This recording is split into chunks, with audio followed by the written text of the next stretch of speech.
Welcome to News Briefs. Today we're looking at some really significant developments, trying to cut through the noise a bit. We've got domestic policy shifts, global hotspots, even some innovation news. Okay, let's unpack this. Yeah.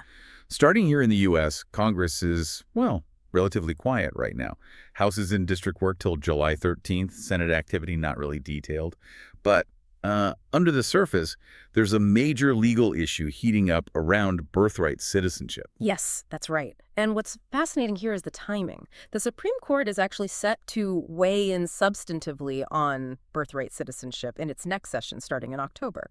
But even before that, a federal court just stepped in. It immediately blocked that recent executive order, the one trying to restrict birthright citizenship by requiring a parent to be a citizen or resident. Blocked it entirely. Blocked it, yes. And significantly, the court cited irreparable harm if the order went ahead. It also certified a national class action lawsuit. So this isn't just one case. It's potentially thousands challenging the order. A really big deal. Right. And the government only has 7 days to appeal that ruling. So things are moving very quickly on this front. Right.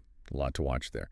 So shifting from the legal side, how are policies impacting the economy right now? There have been some pretty big tariff announcements. Indeed. Very significant ones. We're seeing, for example, a new 50% tariff on copper imports kicking in August 1st.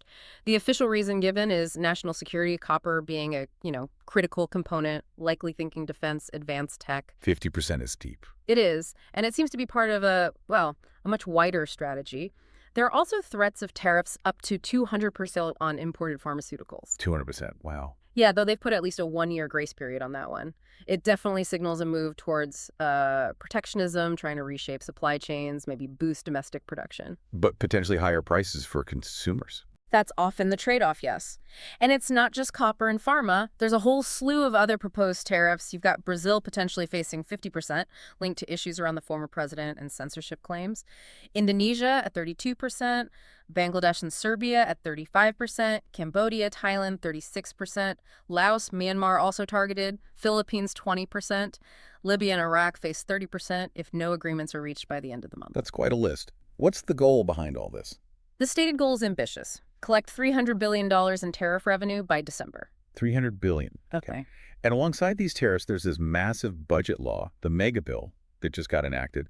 Here's where it gets really interesting, because it seems to pull in very different directions. It really does. On one hand, you have massive tax exemptions. We're talking $170 billion from multinational corporations. $170 billion. And over $18 billion specifically for the oil and gas sector. Okay, so big breaks there. But the contrast is? The contrast is stark.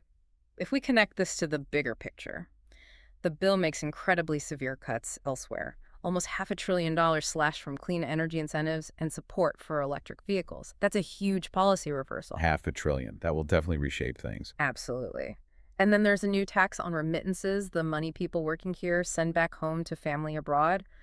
That could hit some families really hard. Plus, deep cuts to health programs. The projections are that these could leave 17 million people without health insurance. 17 million people. 17 million, yes. So these large-scale shifts, the tax breaks, the cuts, the tariffs, they signal a very clear shift in government priorities and will undoubtedly have, a profound impact across the board. Right, a really significant domestic picture unfolding. Yeah. Let's broaden our view now.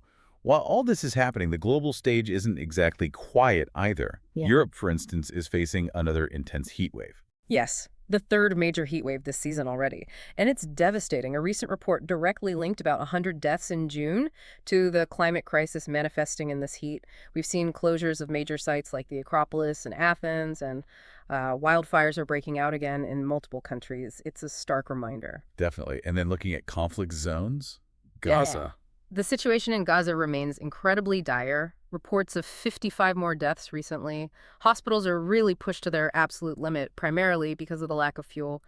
And talks seem stalled. Prime Minister Netanyahu's meetings in Washington concluded, but without any ceasefire agreement. Hamas is reportedly sticking to its demands. So no breakthrough there? No. And adding another layer of complexity, the U.S. has imposed sanctions on the UN Special Rapporteur, Francesca Albanese.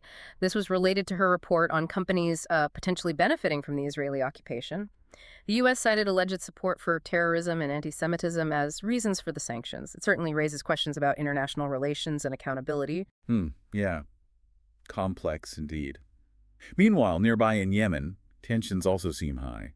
Israel intercepted a Houthi missile recently. That's right. And tragically, there was also a deadly attack on a merchant vessel. Reports say 4 dead, 11 missing, and 6 kidnapped, just highlighting the ongoing instability there. And Ukraine continues to face attacks. Yes, Kyiv suffered a massive Russian drone and missile attack just recently. 2 reported dead, 16 injured.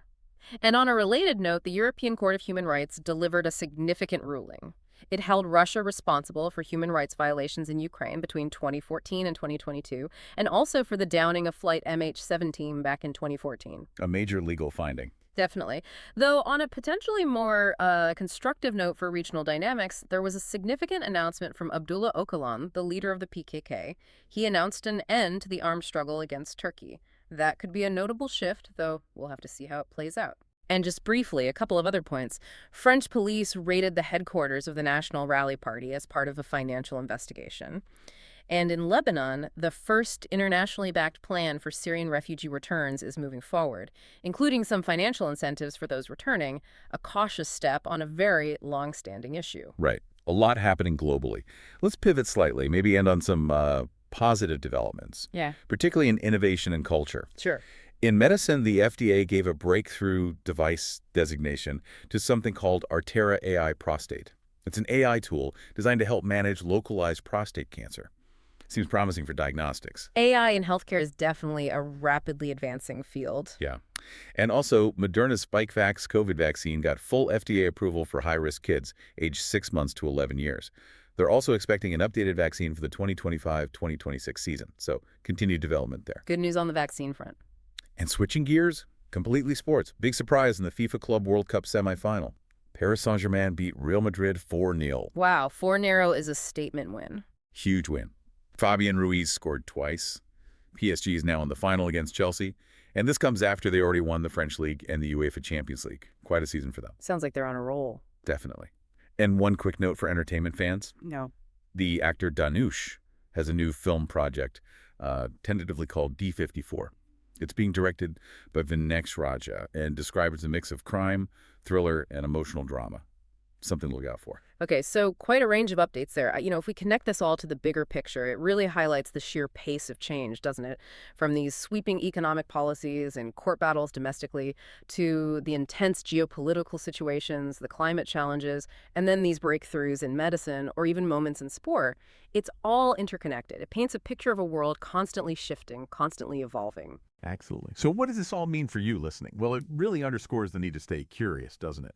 To critically engage with the information coming at us, understanding these shifts, these connections. It's not just about being informed day to day. It's really key to navigating what's coming next, seeing the patterns and understanding the implications that go far beyond just the headlines.